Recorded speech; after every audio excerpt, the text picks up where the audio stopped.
Rhett had a solo music project that came out. It became a threat to what we were doing. His solo project was something that might leave you in the dust? Yeah.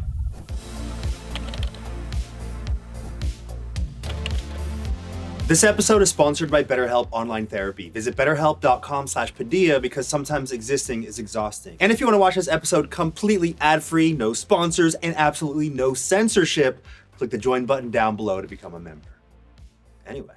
Hello, Rhett. Hello, Anthony. Hello, Link. Hello, Anthony. I invited you on here, you and Rhett, separately. Yeah. As not a duo, as individuals speaking about the duo nature. Because I've never seen you both do an independent interview. I appreciate that. Have you done many interviews like this separately? We've dabbled in it, not much. So today is where we tear you apart and we find out the truth. How did your duo come to be? So on the first day of first grade, we were both held in from recess for writing nasty words on our desks. Like just directly on the desk with permanent ink? I don't remember what it was with, but I'm pretty sure we did it because we've certainly told that story enough that it has to be true. The mythology of it is we were held in from recess and we had to color pictures of mythical beasts. And so then that's why our company was called Mythical eventually. Our fans called themselves Mythical Beasts. We worked mythical in the title of the show of Good Mythical Morning. There is some legend in that story. So you're saying that it's not entirely accurate? It was actually true to our memory, but when we went back and talked to our first grade teacher, when we tracked her down many years later, she was like, I would have never punished you in that way. So you're telling me that first grader's memory's not super reliable? Yeah, but it is what we both remember, and it might be that it was like an amalgamation of, yes, we both got in trouble, yes, we did color at a different time, but basically, I moved to North Carolina in 1984, and Link was pretty instantly my best friend. What was it about your dynamic together that made you guys mesh so well? I think it was just being so silly. I mean, I remember like the middle school sleepovers. By the time you can start having the sleepovers, I think Rhett was sleeping around a lot, by the way. Sleeping around? Yes. You can take anything I say about him completely out of context. Okay. Like put it on TikTok or something. Okay, so middle school Rhett sleeping around a lot. And we were just so silly. We would just make up voices and talk to each other. He had this one voice, it's like, hey, I've been smoking the rock for 25 years. We knew very little about smoking of the rock. Yeah, we knew that if you smoke the rock, that's what your voice sounds like. This is what your voice sounded like. And we would just cackle. Yeah. You know, when you find the same thing funny, the same dumb thing funny that nobody finds funny, right? That's somebody you stick with, right? I remember middle school was the Beta Club convention. For like beta men? Yeah, exactly. It was for us beta guys. I'm definitely not an alpha. If you made good grades, you got to be in the Beta Club. And then they would bring you together with other kids from these county schools that also made good grades. And they would have some kind of convention. And there was some kind of technical issue. The microphone wasn't working or some video that they were going to play wasn't working. And all of a sudden it was just a bunch of students from all these schools staring at a stage.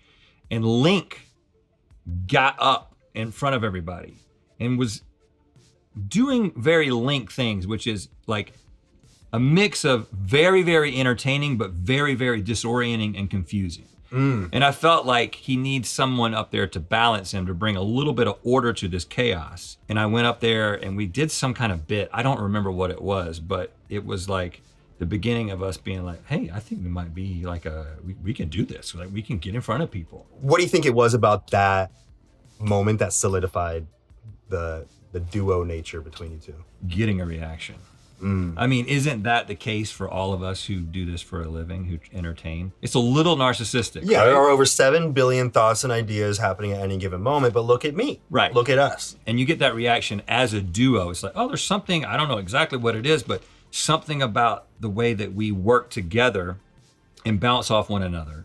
It's intoxicating. We actually, we did a blood oath when we were 14. Did you legitimately? We did. And this is not a faulty memory. This is fact. You asked Satan and they were like, yeah. Satan was not involved. Oh. We were very anti-Satan at the time. Okay, it was a blood oath with God. No, God was not involved either. It was just the two of us. Okay. God doesn't have to be involved with a blood oath. It wasn't a sacrifice. Sorry, I hear blood oath and I've been brainwashed by the media. We were good, godly boys, Okay. godly Southern boys. But what we did was we took a sharp rock and we cut our hands, Mm. and we didn't put them together because sanitation. Yeah. We put them on a sheet of paper that we wrote on that basically said, we are going to create something together. What were some of the feelings that you felt, when you and Link were first getting into creating stuff on the internet, creating YouTube videos and expressing yourself in that way? Were there certain things that you had never felt before that you got to feel in that moment of creating together? The adjustment from only ever having gotten a response from people that were in the same room with you to getting a response from a faceless mass of people on the internet was a very strange thing. I mean, we didn't even start uploading our videos to YouTube. We were putting them on rhettandlink.com. It was people taking our videos from our website, downloading them, and then uploading them to YouTube is how we started YouTube. That's how we found out about YouTube Yeah. as well. Someone ripped off a video that we had made that we were just hosting on Smosh.com. Back then, if someone would stream a video off of your website, you would have to pay money. Oh yeah, it was crazy. I saw that the bandwidth bill was getting too high. I did a search on YouTube, found that someone had ripped it and put it on YouTube. That's how popular it had been. And it got more views on YouTube. And it was getting more views there. So I was like, oh, that's a free place to host your And maybe video. eventually to make money, but nobody was thinking that. That was We not didn't- even a concept. We didn't know that was That even wasn't even a thing. concept when you guys started, right? No, it wasn't. But I would say that was the biggest thing, was seeing a response from the internet, but also at the same time looking over at who are these guys over in California that have 60,000 subscribers? Was that Smosh? Yes. How many do you have now? Which channel? It seems like everything that you had done in your life leading up to the point where you started making videos and leading up to today, it seems like it just felt like a natural progression on the previous thing that you had done. We benefited from the fact that we were a little bit older. But when we started YouTube, we were already married. We each had a kid. I had two. We were making those relationships work. We had to be complete grown-ups. We were dedicated to making our marriages work. We were dedicated to being fathers, and nothing that I've experienced has made me feel more inadequate than being a dad. Rhett and I both benefited from that. And then when we started our business, when we really tried to figure out how do we get sponsors to believe in us making videos, and we're like cold calling people who sold cornhole equipment on the internet so that we could convince them, hey, we're gonna write a song about cornhole because people love cornhole. When we're trying to make this into a business, it's analogous to marriage in that, like, marriage for me was like a lifelong commitment. And I felt like this is our creative career dream, was to make something big together. I feel like we've had like 8 careers because we find a thing that works. And you can trace it back. Okay, before Good Mythical Morning, we had a television show on IFC that was because of a series of local commercials that we had done back in North Carolina. And before that, we were just doing other sponsorship videos. We were doing more sketches and musical comedy. But you see how everything that worked led to the next thing that worked. But the thing you tend to forget is like all of those are like the bricks. And then you've got this cement that's holding everything together. That's all of the stuff that didn't work. Entertainment's kind of a ticking clock. You're only as good as your last hit. We just have that mentality that, like, unless we continue to do things that we're engaged with, that engage our audience, it's gonna diminish over time. People are gonna lose interest. Just because you give it everything you got, and you grind, and you believe in yourself, and you take your losses as wins, and they inform you, it's still no guarantee that you're gonna end up where we have, honestly. When you and Rhett announced that you were launching Good Mythical Morning, I thought you were crazy, because I was like, 5 episodes a week of this show every single day. Coming from the perspective of Smosh videos, where we were having the toughest time churning out like 2 videos a week. Yeah. And here you are going to be pumping out 5. I was like, that's going to kill their Rhett and Link channel. That's the heart of their creativity. The source of everything. I'm glad you cared enough to think about it back then. Well, I didn't know how many people knew about it, because it wasn't like it blew up. You had the foresight to know that this is kind of the direction that YouTube is going with, the type of content they reward. We didn't see it as going all in on it. We definitely saw it as a side project. We were just like, well, if we can do anything, it's talk to each other.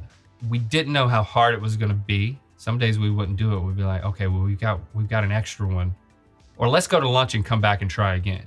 You know, and it's like, well, when we're feeling good, let's see if we can bank 2. So that was like the first year or so, like figuring that out. And like, oh, this is hard. We have to figure out how to make this easier on ourselves. And that's when like hiring more people, formatting of the show starts to come in, and then things work better, and they take less out of us. So in the dynamic between you and Link, what do you think it is that you bring, and what do you think it is that he brings that allows you both to come together in a way where it feels like you both complete each other or balance each other out? Well, the way that we've traditionally described it, and I think that this is generally true, is that I tend to be the one that may be pushing us towards a new idea, a new initiative or whatever, getting very excited about something that needs to start. Mm-hmm. And Link is the one that once something has started, is making sure that we finish it well. I think the other thing that I've really learned as we've done Good Mythical Morning, and where we're just being ourselves, Link brings the chaos, the unpredictability, the spontaneity, right? The thing that makes Link so funny and fun to watch is you just never can anticipate what he's going to do or say. And it's how weird it gets sometimes, which is the thing that makes him really reliably entertaining, right? Mm. And a lot of that, very little of that, is something that he thought about ahead of time. And I think that one of the really awesome things about the new content on the Red Link channel is that because we're mixing things, it's not a fully scripted thing, and it's not a fully unscripted thing. It's thought out to a certain degree, but then we're kind of living in these, spontaneous moments. We're actually able to both bring the things that we do the best to that final product in a way that I think a lot of times we might just choose one or the other. What do you think is the biggest thing that being able to express yourself in this way has brought you? There's almost a spiritual element to it. Oh, yeah? The two of us grew up very, very Christian, conservative, evangelical Christian, did full-time work in ministry for a while. And then in different ways, because we're different people, we both slowly and sort of painstakingly left that world behind. I consider myself an agnostic at this point because I just feel like there's a lot of things that you can't know, and I'm not going to try to say that you can definitively know impossible what to happens know. after you die, who was right about this, or There's whatever. more that we do not know than we do know. But that doesn't mean I don't have a spiritual life, right? Mm. And I think that when I was a Christian, I kind of thought my creativity was this way to kind of do something with a gift that God had given me to honor God. And so that was a spiritual thing in that sense. But it wasn't that within the creativity itself, within a creatively expressing something, that was an inherently spiritual thing, because it connects with somebody kind of on a heart level. Just simply opening yourself up to the creative possibilities and just creating something for the sake of creating. I can't think of anything more spiritual than that.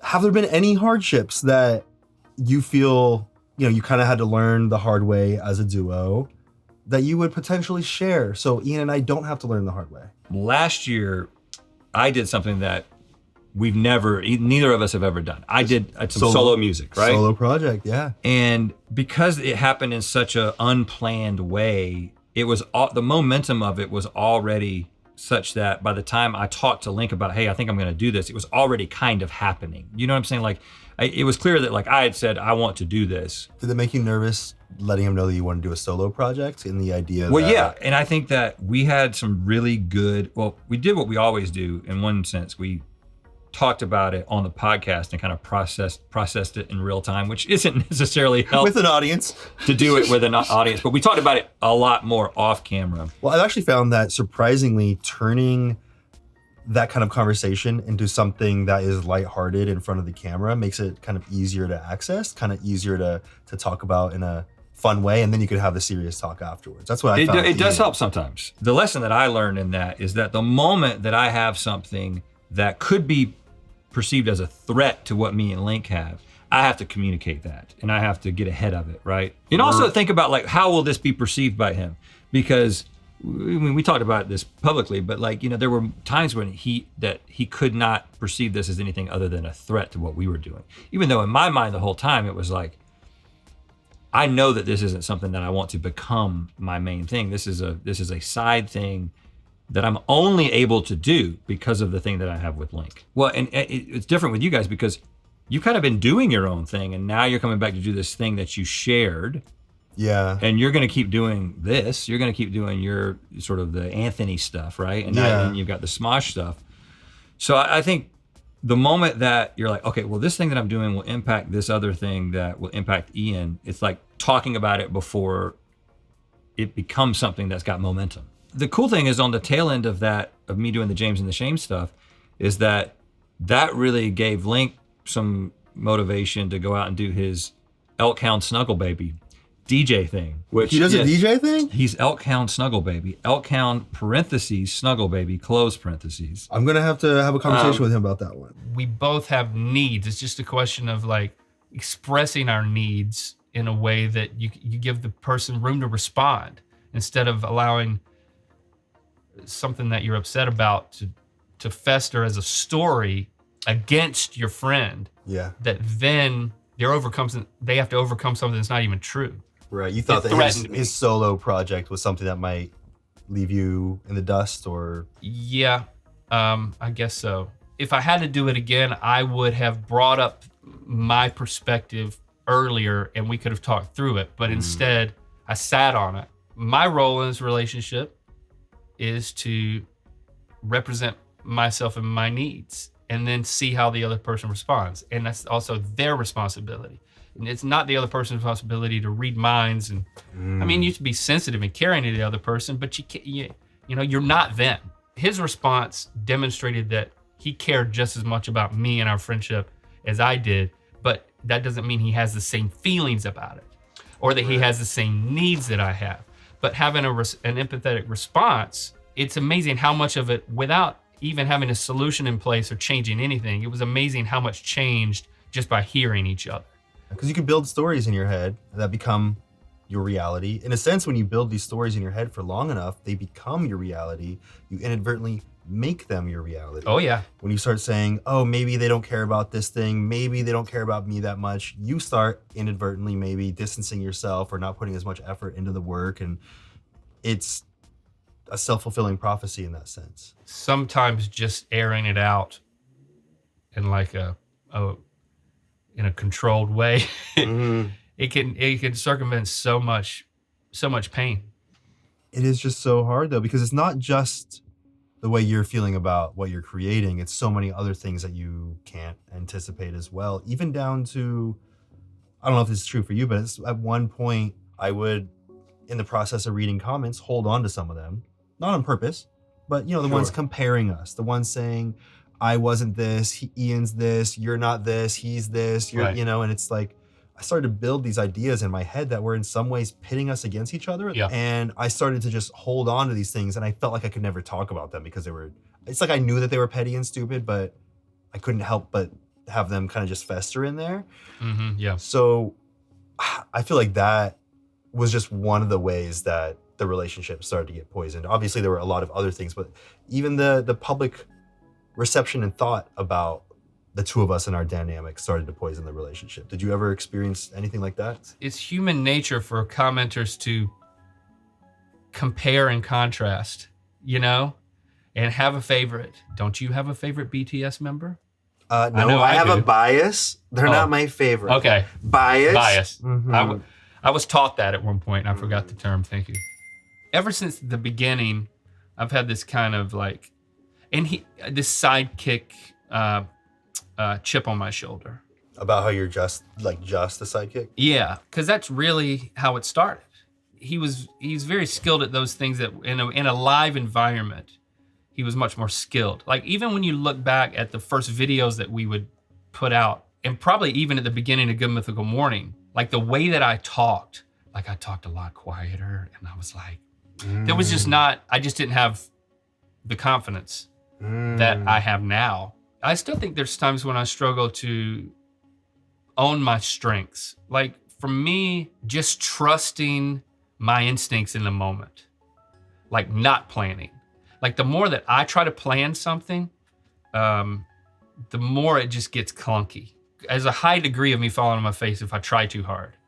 And then I have a growing success rate of just flying by the seat of my pants. And then when you do so many episodes of Good Mythical Morning, it's just kind of like you get to a point where you just have to go with it. You just have to trust yourself. Yeah, it's like there's another one and there's another one. And don't beat yourself up if you don't love it. You know, I'm a perfectionist. I can really get in my head about analyzing everything.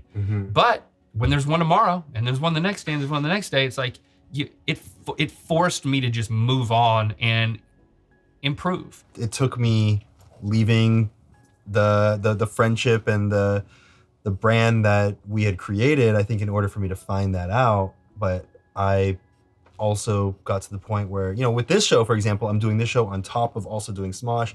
The only way that I was able to get that to happen is by getting this show to a point where I cannot overthink it. I just have to go in there, I have to show up, I have to trust myself. Right. And in doing that, the content itself, the conversations and the takeaways that I have has been so much stronger as well. So the entire show improved with me being more confident to not feel like I have to over prepare every single moment like I used to. And in reconnecting with Ian, I've been able to take that confidence, and now I don't compare myself at all. I'm able to see his strengths, I'm able to see my strengths, I'm able to see where we mesh so well together and why that duo works so well.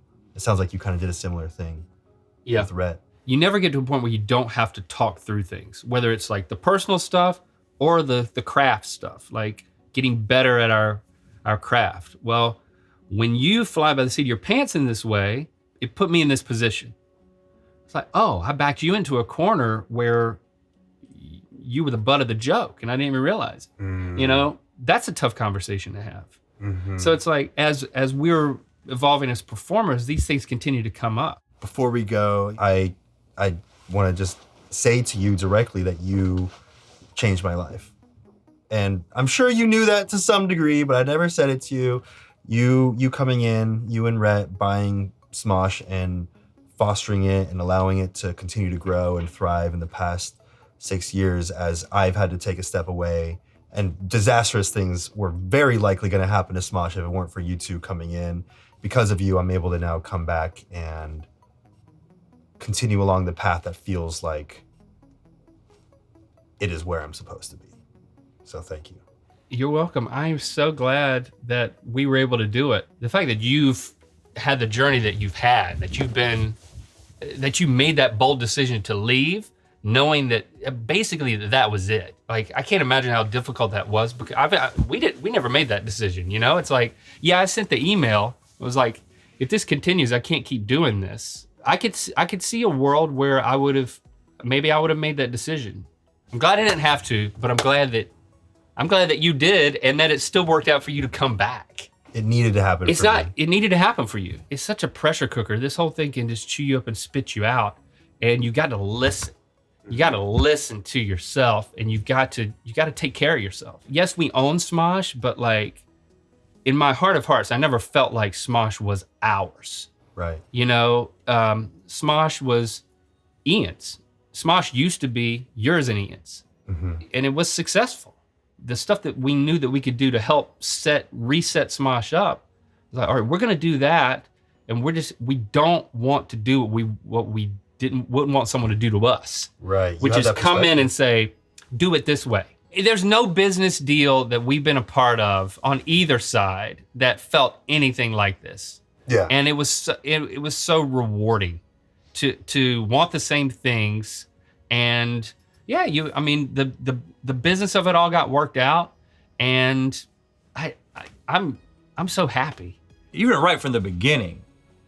I mean, I remember right after, like, in our first conversation with Ian, we were like, what can we do to get Anthony to come back? Really? You guys were talking about that from the beginning? Oh yeah. Yeah, because we always had in our minds, Ian didn't talk about it. We didn't know anything going on with you guys, or like what the status of it was, and stuff. Yeah. Or where you were at with what you thought about things. We just always had this sort of instinctive pull for you guys to be together. We're very sympathetic to internet comedy duos. Yeah. And the idea of you guys being together and creating was just something that we always believed in, but we weren't going to push it. We would ask questions about it, but we weren't going to push it. And then I think eventually we were like, well, whatever happens, happens. I believe in what you're doing. And so I want to make some money off of that. But just as important, I just thought, I was glad to be able to stand in front of the Smosh team when we were making the announcement and say, we're still investing in this because we believe in what you're going to do. Yeah. You know? It was very nice to have you backing us up with that. But you better come through, man, for my little piece. We'll come through, okay? You'll come out billionaires, okay? Just passively, we're just your number one fans. I just want to say thank you. You're welcome, for man. making that happen and for believing in us. If the shoe was on the other foot, we'd hope that you do the same thing. Absolutely. I mean, just to see the response already with the way. Yeah, I'm glad we're shooting this after it's been announced. Yeah. The response has been very, very good. Yeah. And I mean, listen, I knew it would be.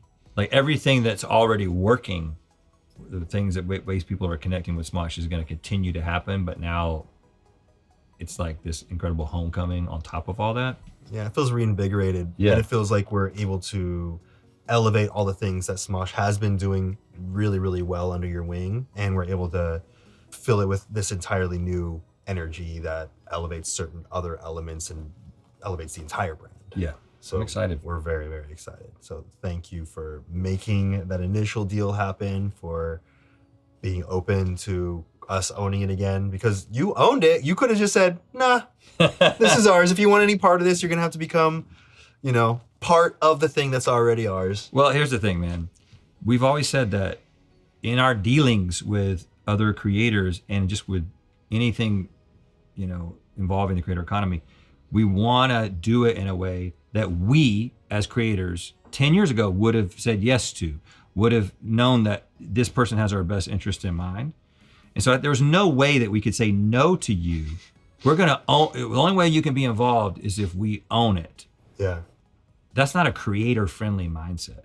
Right. That's a business first, money first mindset. Huge thank you to Rocket Money for sponsoring this episode. Rocket Money is a personal finance app that finds and cancels your unwanted subscriptions, monitors your spendings, and helps you lower your bills all in one place. As you may have found out from this episode and the transaction that I had with Rhett and Link, I am very, very good with managing my money. For example, I just found out that I've been subscribed to multiple things over the past 8 years that have put me out $5,000. But don't worry, I'm not alone. Most Americans are just as stupid as me, and they think they spend around $80 a month on subscriptions when in reality it is closer to $200. Rocket Money shows all your subscriptions in one place and it cancels anything you don't want for you. You can even find subscriptions that you didn't know you were paying for. Like, yes, I did just find out that I was being double charged for Spotify for multiple years. I'm fine. Stop throwing your money away, cancel unwanted subscriptions, and manage your expenses the easy way by going to rocketmoney.com/Padilla. That's rocketmoney.com/Padilla. And in case you didn't hear me the first 2 times, that is rocketmoney.com/Padilla. Now back to the world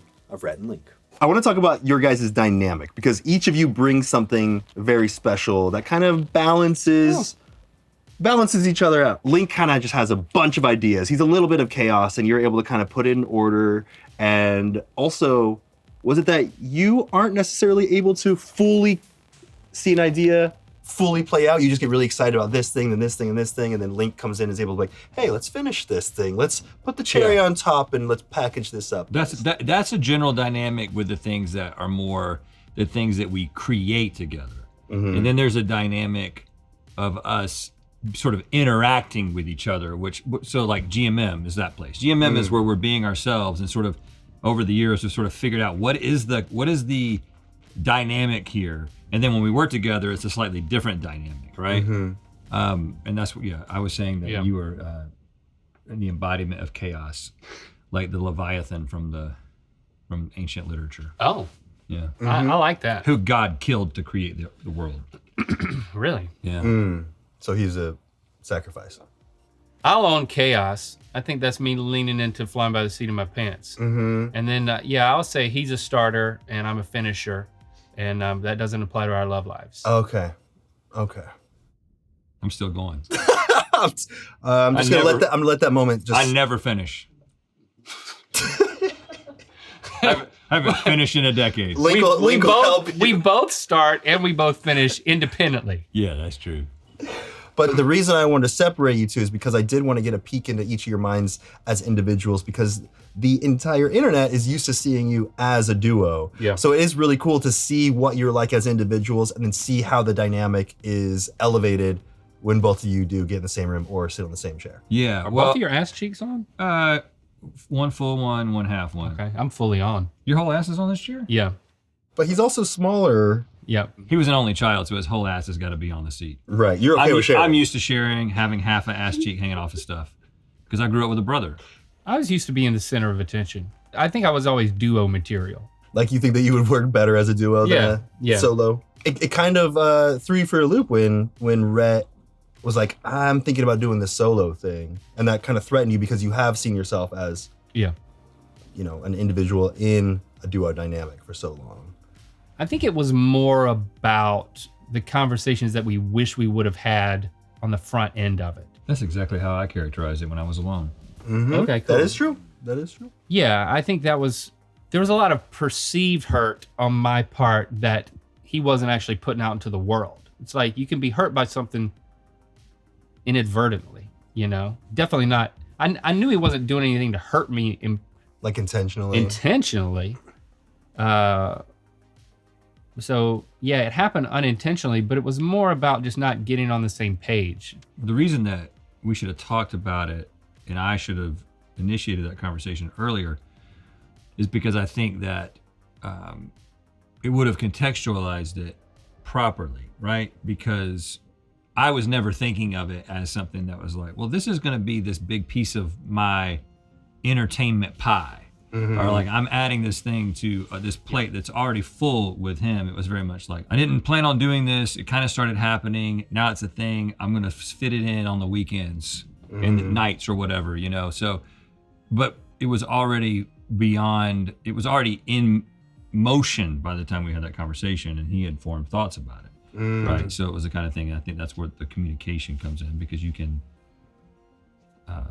actually express what it means to you and what it doesn't mean to you. Right. So there's no conjecture about it. Yeah, it needs to be said. And that's something that we've both, you know, Ian and I have both learned the hard way, is that as a duo, that started with a genuine friendship where the best stuff that we make only really happens when our real friendship outside of work is at its strongest. Yeah.